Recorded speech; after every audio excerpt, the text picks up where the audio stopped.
দেখুন, আপনি যদি বাড়ির মালিক হন তাহলে দেখবেন একটা জিনিস, যেন দক্ষিণ পশ্চিম দিকটা কোনো মতেই ঢাল না হয়, অর্থাৎ সেখানে যেন জল পড়লে যেন দক্ষিণ পশ্চিম দিকে গড়িয়ে না যায়।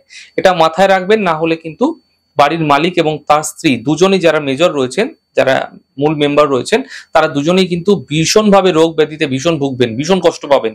উপায়টা কি করতে হবে? খুব সহজ উপায় আপনাদের বলছি, খুব ভালো হবে। আর তার মধ্যে আরেকটা জিনিস মার্ক করে নেবেন, যে দক্ষিণ পশ্চিম কোণায় যেন আন্ডার ওয়াটার জলের রিজার্ভার ট্যাঙ্ক না থাকে, এবং দক্ষিণ পশ্চিম কোণে যেন কোনো গর্ত না থাকে বড়। আপনার বাড়ির জমি যদি রয়েছে, গর্ত রয়েছে, সেটিও যেন না থাকে, এবং দক্ষিণ পশ্চিম কোণায় যেন ফ্লোরে সাদা টাইলস ব্যবহার করা না থাকে। এটাও কিন্তু আপনাদের মাথায় রাখতে হবে। এর উপায়টা কি আছে আমি আপনাদের সহজ করে বলে দিচ্ছি। দেখুন, একটি লোহার মোটা রড নিয়ে নেবেন, তার মধ্যে হনুমানজির ত্রিকোণ যে পতাকা হয় অরেঞ্জ কালারের, সেটাকে নিয়ে সেই রডের মাথায় লাগিয়ে ওই কোণে গেড়ে দিন। যে কোনো মঙ্গলবার দিন এই প্রক্রিয়া করুন, খুব ভালো ফলাফল পাবেন। কোনো রোগ ব্যাধি আপনাকে সহজাতভাবে কষ্ট দেবে না।